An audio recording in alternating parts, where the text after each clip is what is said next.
只因实习生在公司团建喝多了，老婆就趁我出差把他带回了家。他让许天穿着我的衣物，一晚上就用光了家里所有的套。手机收到监控提醒后，我直接将录影发到了公司500人大群。周总就这么节俭，连间钟点房都舍不得开。他玩得正上头，以为是私聊，回复的时候动作都莫停下。你只是我嫁来应付家里的工具人，真拿自己能掌管霍家了。要是懂点事，就赶紧给我买套去。群里一片寂静，都在暗中注视着我俩的交锋。我冷哼一声，既然拿我当工具人，那就让你看看惹怒工具人的下场。亲爱的朋友，你有没有过这样的时刻，偶然翻开一本旧书，指尖触到泛黄的纸页，突然就想起某个午后，阳光透过窗棂洒在书籍上，连灰尘都在光束里慢慢飘。那时的时光好像特别慢，慢到能把书中的每一句话都嚼出味道。欢迎来到时光书房，喜欢我的朋友欢迎点击订阅分享。那我们故事开始。我立刻收回了对霍家所有的资源倾斜，终止了和霍家的所有合作。5分钟后，霍玲的电话气势汹汹打了过来。周密，你什么意思？我不过是酒后冲动，你非要闹得这么难看吗？还有你把视频发到公司群是什么意思？许天是个小伙子，你让他以后在公司怎么抬得起头？一向金贵稳重的他，只是为了一个实习生，就愤怒尖叫着细数着我的过错，丝毫不提他出轨对我的伤害。隔着荧幕，甚至都能感觉他的口水快要喷到我的脸上。我语气平静，给你5分钟，让那个男人从我的房子滚出去。还有，那套衣服送他了，我嫌脏。5分钟后，霍玲发来一段视频，满是水渍的床单被换掉，卧室里干干净净整整齐齐，那套内衣和许天都在霍家消失了。我满意的通知周家合作照旧，然后我给他发了一段视频，所有合同中霍家的利润再降 10%。 霍玲，这只是一个教训，真把我惹急了。你以为还能安稳坐在现在的位置，觉得不解气？我又找了几个肤白貌美大长腿的金发美女，拍了几张亲密自拍发给她。如果你觉得酒后乱性不算什么，那么我不介意开启第二春。聊天框的对面正在输入，显示了半天，终究没有对话跳出来。我知道他在忍怒，可我已经不想再为他的情绪买单。当年霍玲是全城闻名玩得花的海王，酒吧常客，她的前男友连起来能绕北市2圈。可自从霍家宣布联姻，她切断了所有男人的联系，在我家门口冒着风吹日晒跪了6个月，说之前不懂事，遇到我后才知道什么是真爱。结合群里那段话，我才知道是霍家不让她那些不三不四的前男友们进门，她才为了应付家里和我结婚。婚后2年，她确实洁身自好，没有再拈花惹草，每天公司和家2点一线，不是陪我就是加班。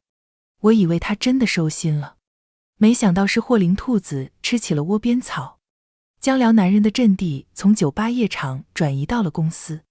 曾经的承诺和誓言，现在看来就是一个狗屁。这次叫停合作收回资源，不过是让他长长记性。第2天我出差回来，只想赶紧回家补个觉，却接到公司经理的电话，有个订单需要霍玲签字，可他一大早就带着许天出去了。我只好掉头去了公司。签完字，霍玲还没有回来，我掏出手机刚要打给他，荧幕上却跳出一串付款资讯。您的黑金卡于9点30分在 David Linda 完成付款，金额3282600元。我眉头拧紧，这家店只做男士高定，刷我的卡，给别的男人买东西，有意思。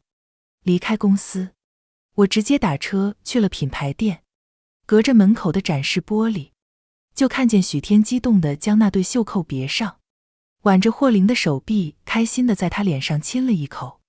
看着她这副惊喜的模样，霍灵宠溺地挂了下她的鼻子。霍灵对待工作尤其认真，从来不会无故旷职，每年也只在我生日那天请1天假。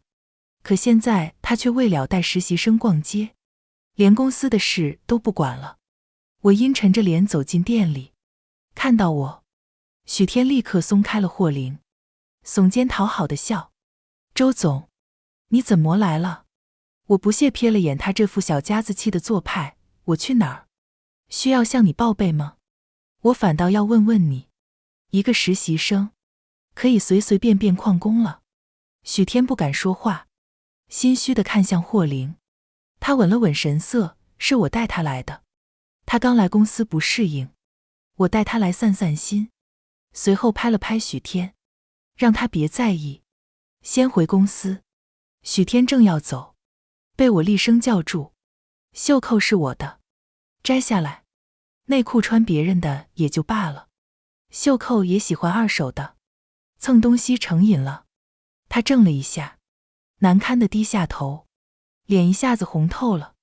我指着他袖子上的袖扣看向霍灵：“一个实习生，值得送这么贵重的礼物？”霍灵，我昨天的话你是没听进去。霍灵一脸不耐烦：“周密，你够了！你昨天让许天在公司丢尽了脸，我补偿他一下还不行？”我没忍住笑了：“补偿？原来霍总就这么点本事，哄别的男人开心还要刷老公的卡，300多万的袖扣，他配吗？”他眼底闪过疑惑，看清手上的卡后，才发现自己拿错了，被当众下了面子。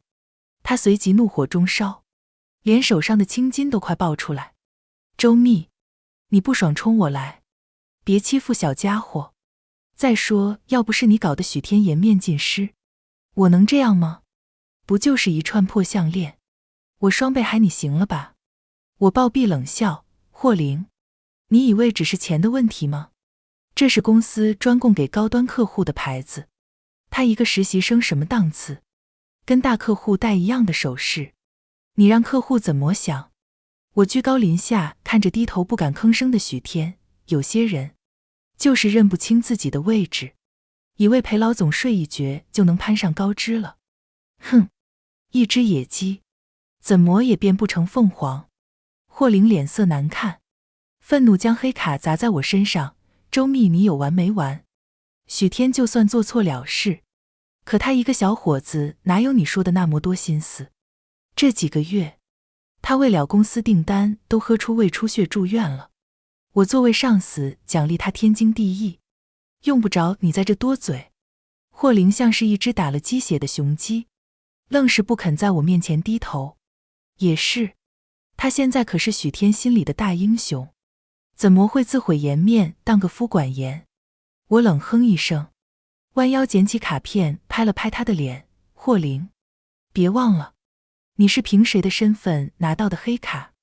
跟我装像，别忘了我对你的警告。”不顾他铁青的脸色，我瞥了眼头快埋进地里的许天，既然许先生真像霍总说的这么能干，那公司的订单就看你的了。霍灵愤怒至极，拉着许天快步离开。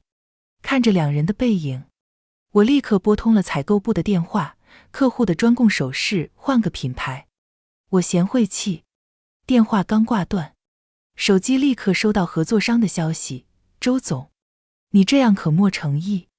中午你不来也就算了，偏偏让霍总带个毛莫长拳的愣头小伙来，不把我老张放在眼里。”我笑了笑，回道：“我老婆新看上的小三，老张，你那有什么爱开油爱喝酒的老色批全给我上，下次利润我再给你加5%。”看着对面回复的 OK 手势，我悠闲找了家 SPA 馆开始按摩。快要昏昏入睡时，霍灵的电话开始连环轰炸，刚接通，刺耳的咆哮就传了出来。我不得不调小音量：“周密，你故意针对许天是不是？张总非抻着不签字，要许天给在场的10几个大男人嘴对嘴喂酒，他们把许天摸了个遍也就罢了，还要带他去开房，说他的订单都是睡出来的。他们还骂我是软饭硬吃，傍富翁都傍不明白，不如去当模子，肯定是你在背后搞鬼。我没想到你竟然这么下三滥。我舒服地翻了个身，他们不过是胡说八道，怎么能当真呢？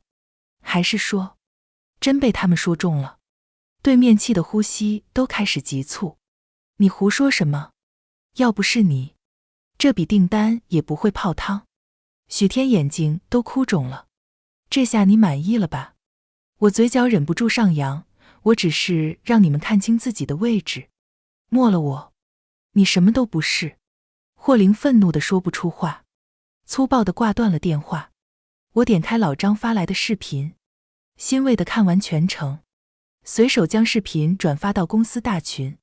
实习生许天能力不达标，谈判期间涉及酒色交易，违反公司规定，立即予以开除。HR 接收到指令，立刻从工作系统中将许天除名。我以为经过这次教训，霍玲能老实点了，可没想到，他比我想象中要过分得多。没过几分钟 ，HR 战战兢兢打来电话：“周总不好了，许天生了。”生了？他还能生孩子？生副总了？什么？我惊得从按摩床上翻身坐起。谁允许的？是霍总。我不自觉握紧了手机。我刚在大群宣布开除许天，他立刻就把他提拔到副总的位置，这是要明著跟我宣战了。几分钟后，霍玲果然就在公司官网发布了许天的升职声明，还让自己的贴身保镖以后专车接送许天上下班。许天新发的朋友圈里，他穿着高定，开了我那瓶珍藏多年的红酒，得意洋洋和霍玲把酒言欢。公司上上下下都在传，霍玲要把我踹了，扶许天上位。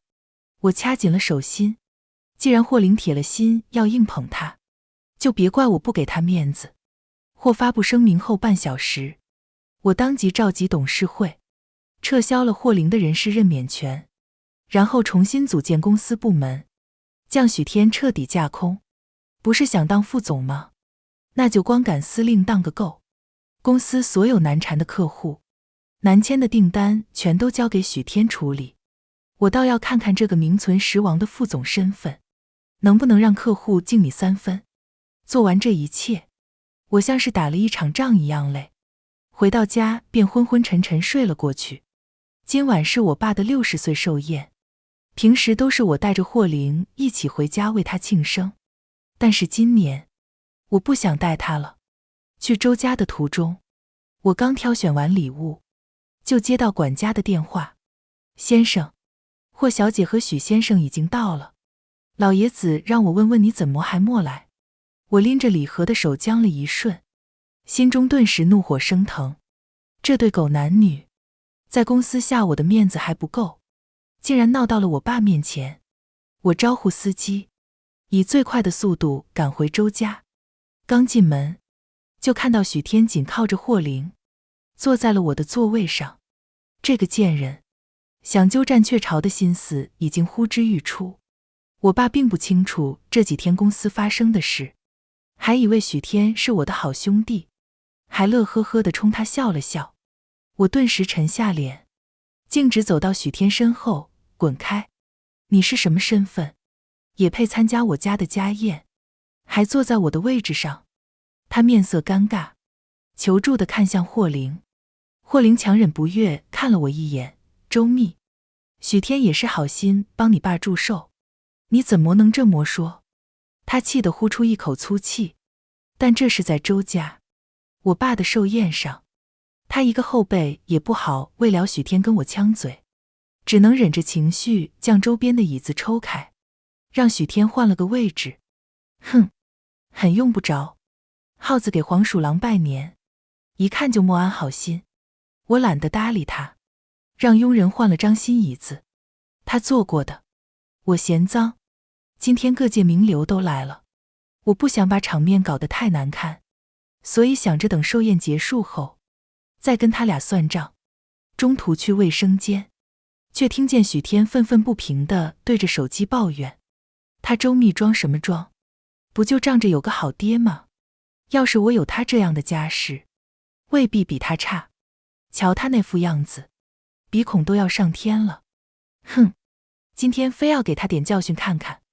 我心里顿感不妙，立刻冲出卫生间。可许天已经不见人影。回到宴席，才看到他正乖巧地往我爸面前的杯子里斟茶，一杯茶水倒满。他趁着众人寒暄，不经意往茶杯里丢了一个颗不起眼的白色药丸。我心里一沉，快步上前想要阻止，可还莫来及张口，就看见我爸端起茶杯一饮而尽，还顺便对身旁的许天夸了两句懂事。爸，别喝了，这茶水有问题。我冲过人群，大声喝止。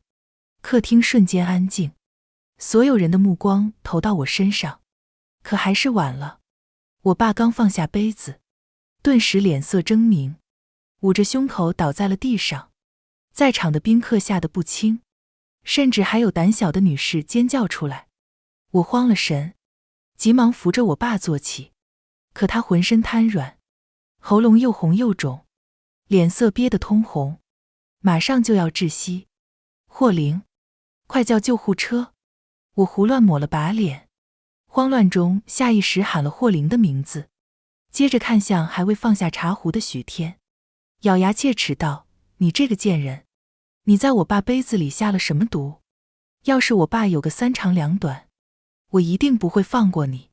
见我对许天破口大骂，霍灵放下了刚掏出的手机，一把将他护在身后。周密，你胡说什么？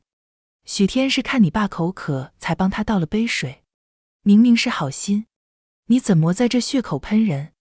再说了，老爷子刚刚还好好的，怎么你一来他就不行了？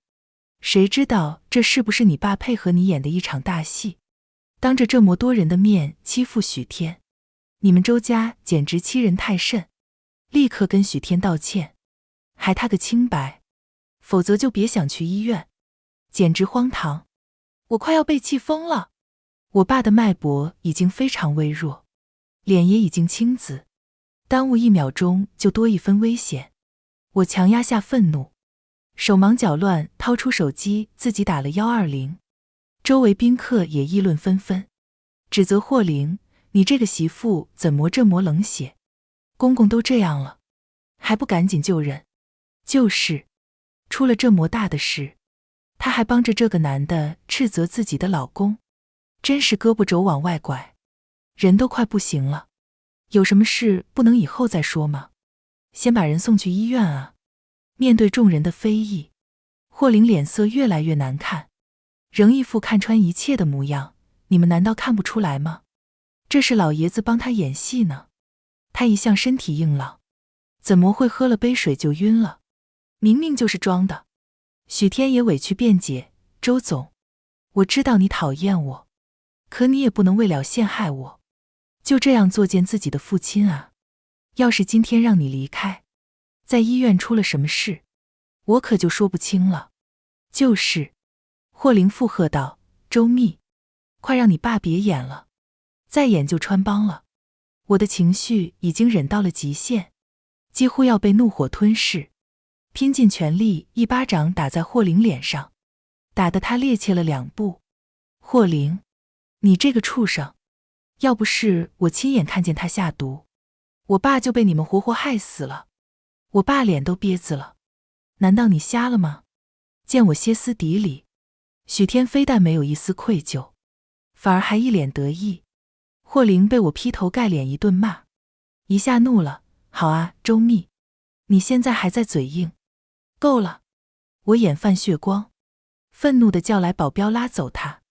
救护车及时赶到，我赶紧送我爸上了车。霍灵，我们离婚，要是我爸有个3长2短，我要你们这对狗男女陪葬。听到我的话，霍灵一脸错愕，然而许天却露出得逞的微笑。我没心思再跟2人纠缠，跟着救护车一起去了医院。经检查，我爸是过敏引起的喉头水肿，还好及时切开了喉管，才没有窒息身亡。过敏症状消失后，就可以将手术缝合伤口。我在手术同意书上签了字，打电话给管家，调出我爸晕倒前的监控。视频中，许天的动作微不可察，还特地用手挡了一下。那枚不起眼的药丸，不仔细看在监控上根本看不出来。可我爸痛苦狰狞的表情依旧深深刺痛了我的心，心中的愤怒久久无法平息。我当即命令周家分割和霍家的商业来往，收回所有的投资和资源，以后永不合作。同时，周家自降5%利润，抢占市场份额，缩小霍家公司在商界的生存空间。霍家公司订单被取消，资金链出现问题，可助理却联系不上霍玲，因为他正顾着和许天夜夜春宵，已经好几天没回公司了。许天这几天更新的朋友圈，直接称呼霍玲为老婆。照片上他不是晒出霍玲送他的别墅，就是霍玲带他到马尔代夫度假，甚至两人还戴了情侣戒指，仿佛他已经成了名正言顺的霍家主人。我冷眼瞧着，心中一阵讥讽。他以为自己要飞上枝头，跨越阶级了，殊不知霍玲能有今天，都是因为我。离开我，他什么都不是。再过2天就是霍玲的生日，正好趁这个机会通知霍父霍母我要和霍玲离婚。我让律师拟好了离婚协议书，2天后赶往了霍家。霍父霍母早就听说霍玲带着许天大闹周家，还害得我父亲住院了。一见我来，连忙热愧疚地握住我的手。女婿，霍玲她不懂事，你别跟她一般见识。今天等她回来，我一定让她好好跟你和你爸道歉。我礼貌且疏离地抽回手，皮笑肉不笑看着2位长辈，叔叔阿姨，谢谢你们这2天送到医院的补品。不过霍太太好像另有其人了。见我突然改了称呼，霍父霍母脸色一阵白，忙解释，小蜜，你这是什么玩笑话？霍太太只有你一个，哪有什么别人？你放心，我们霍家只认你一个女婿，我跟你爸不会让别的男人进霍家的门。霍母把我和你爸这4个字咬得极重，仿佛这样就能维系住一家人的感情。他们都是商界的老人精，深知霍家能有今天，离不开我和周家的扶持。这个节骨眼，他们怎么敢不给我面子？可接下来他们就被狠狠打脸了。霍玲的保姆车刚到门口，还没下车就透过车窗看到了座位上多的一抹颜色。霍府连忙使了个眼色，管家立刻走上前按住许天的车门，今天是霍小姐的生日，闲杂人等就不必来参加了，请回吧。话音刚落，霍玲立刻变了脸色，什么狗东西，我带回来的人也敢拦，不想活了。他一把推开管家，打开车门，牵着许天下了车。看到2人手上的情侣对戒，霍父霍母的脸色像吃了苍蝇一样难看。可霍玲丝毫没有意识到气氛不对劲，反而一眼就瞄准了后面的我。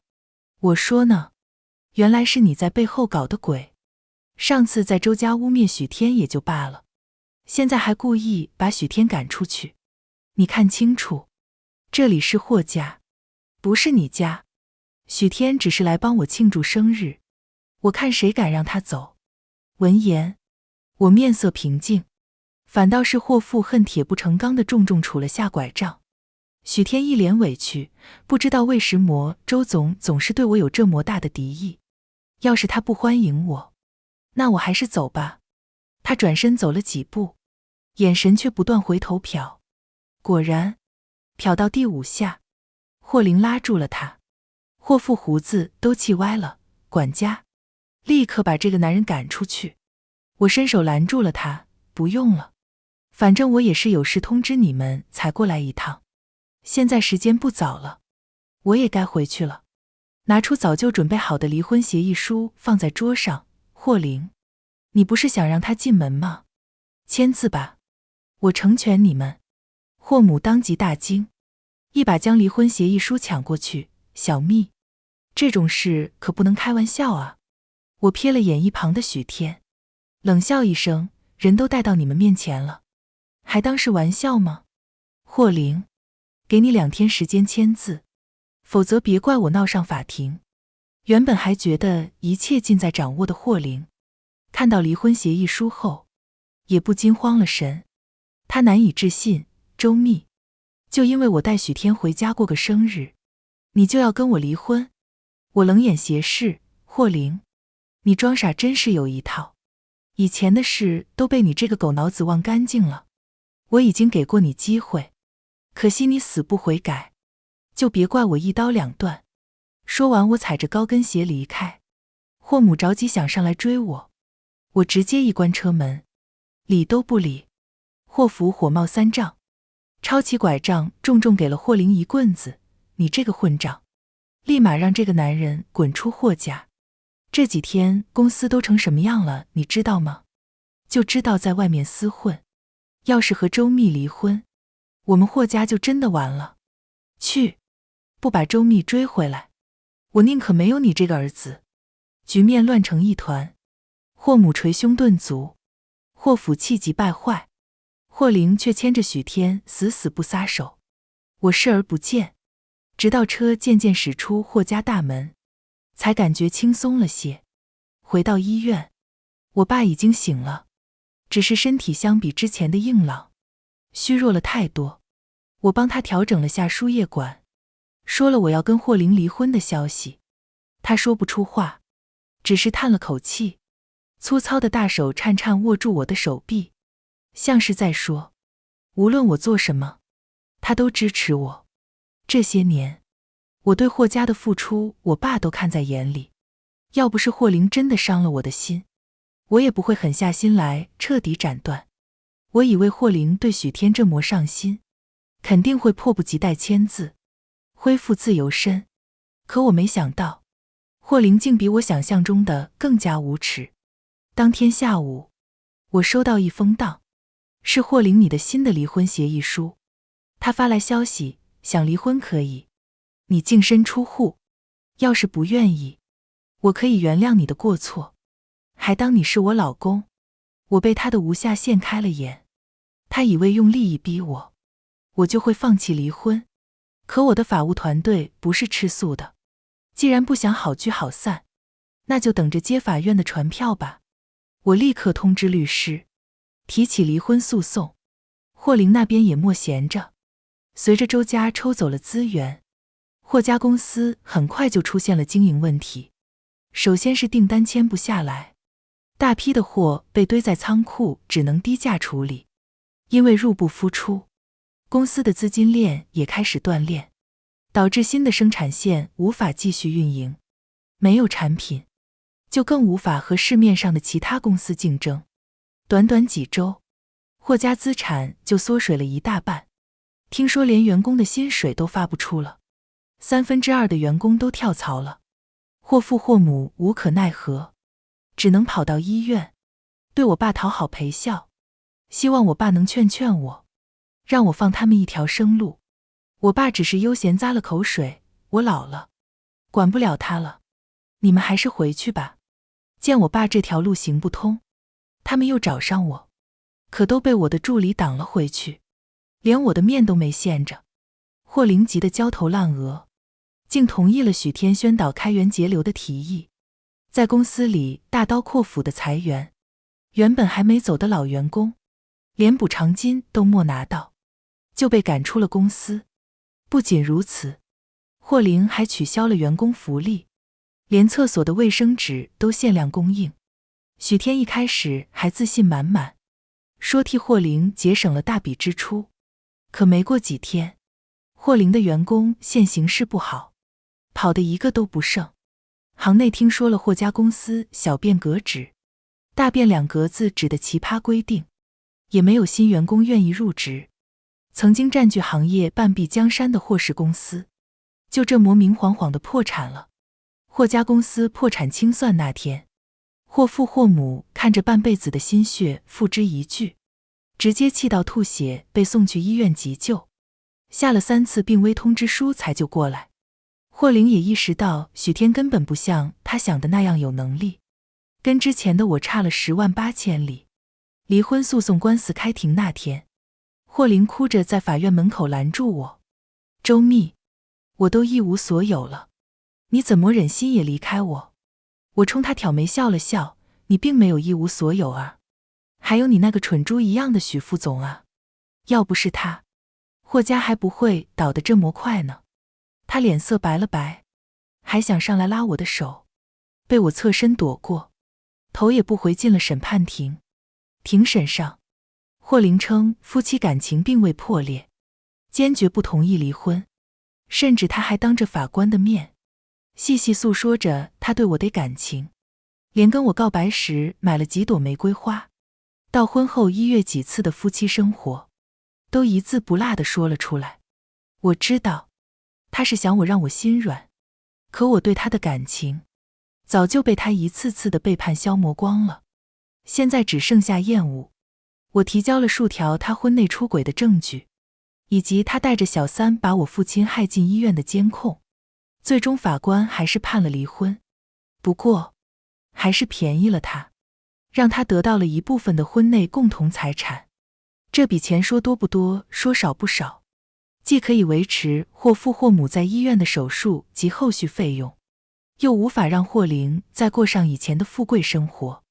一时接受不了的他跪在法院门口嚎啕大哭，拉着我的腿不让我走。周密，你就这么狠心，连我们夫妻5年的情分都不顾了？我冷哼，什么夫妻？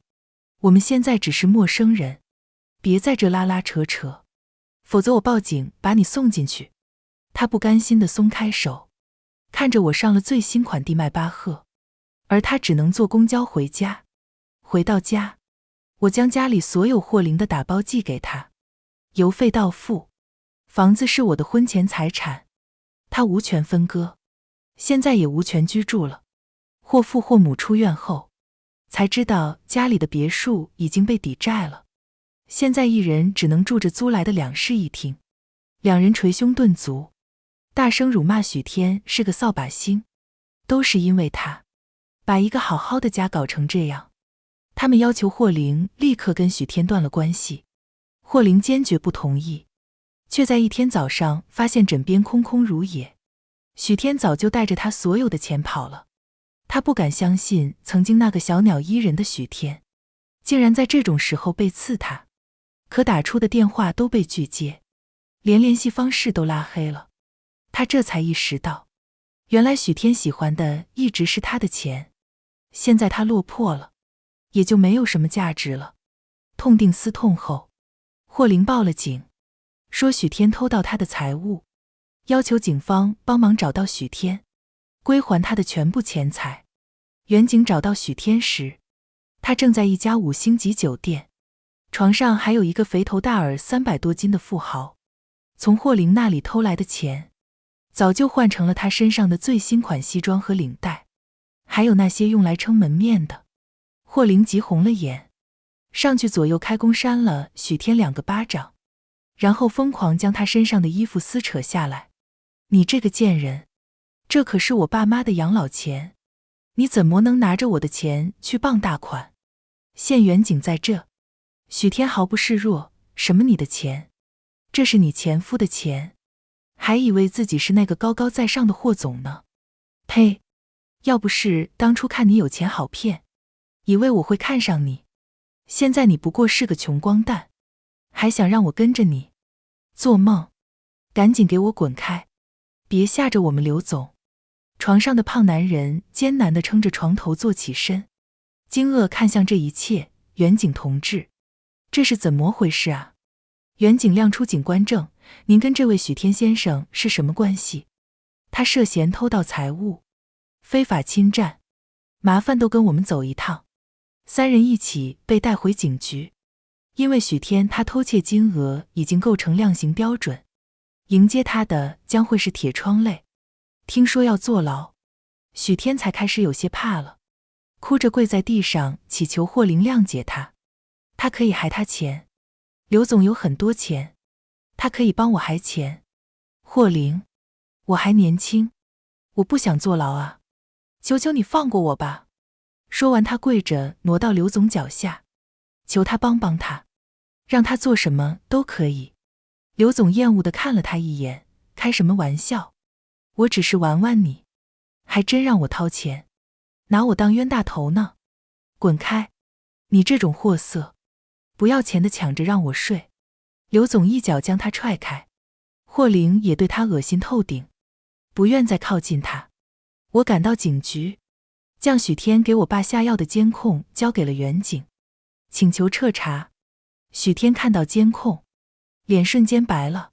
许先生，你是自己交代，还是等我们亲自调查清楚？意识到自己逃不过去了，许天只好交代了他的犯罪事实。他一直觊觎娶霍家小姐的位置，奈何争不过我，所以才主意打到我爸身上。他天真的以为只要我爸出了事，周家就倒了。我没了家世仰仗，就没了作威作福的资本，到时候他就能让霍玲甩了我，取代我的位置。可他这种底层的人根本想不到，周家现在不全是靠我爸，已经靠我们年轻一辈撑起来了。只要我不倒，周家就不会倒。他的如意算盘早晚落空。经审判，许天数罪并罚，被判了7年。霍玲这才知道，当初是他冤枉了我，差点害死了我父亲。他堵在我公司门口，说要亲自跟我道歉，可没有我的允许，他根本进不了公司一步。他没有放弃，仍然每天都在公司门口等着，哪怕只是远远看我一眼。僵持了1个月，我终于松了口，让他进来说。见到他后，我吃了一惊。我知道他的钱都被许天花了，可我没想到他竟然落魄至此。曾经那个意气风发的霍玲，现在像个乞丐，平时每天都要做造型的头发，现在却乱糟糟的像团稻草，更别提衣服上都是褶子，还破了洞。看到我后，他灰败的眼神燃起了亮光。周密，你终于肯陷我了，你心里还有我对不对？之前的事，是我对不起你，可我们之前那么相爱，你怎么能说放下就放下？现在许天已经进去了，没有人再阻拦我们。周密，再给我一次机会好不好？我扑哧一声默忍住笑了出来。霍玲，阻拦我们的不是许天，是你那颗不安分的心。你看看你这副样子，有什么资格能让我回头？我有钱有颜，大把美女围着我转，可你呢？霍玲，你已经配不上我了。我接受你的道歉，但也仅此而已。以后我们桥归桥，路归路，互不相干。说完，我不顾他受伤的眼神，让助理将他赶了出去。后来霍父霍母又来公司找了我好几次，都被助理拦了回去。渐渐的，他们也没再来了。半年后，我开了新的分公司，事业更上一层楼，身边追求我的优质女性不计其数。朋友们都说，我比离婚前更有魅力了。我享受着鲜花和礼物，并莫急着再步入一段婚姻。经历这么多，我清楚地意识到，人只有靠自己，才能不惧任何人。我将全部精力投入在工作上，努力很快有了成果。我的分公司规模不断扩张，已经成为业内龙头。现在的我，财务自由，感情洒脱，没有累赘，每天只用考虑吃喝玩乐。我爸出院后，我给他请了最好的护理师，现在身体已经基本恢复到以前，面色更红润了。后来听说霍玲染上了赌博，欠了高几百万高利贷，被追债人打断了双腿，下半辈子只能在轮椅上度过。我悠闲地喝了口咖啡，恶有恶报。今天的时光书房之旅到这里就暂告一段落了。下一期我们会带着新的时光之书与你相遇，可能是关于老上海的弄堂故事，也可能是藏在经典名著里的岁月细节。记得常回来看看。时光书房永远在这里，陪你在文字里与时光温柔相拥。咱们下期见。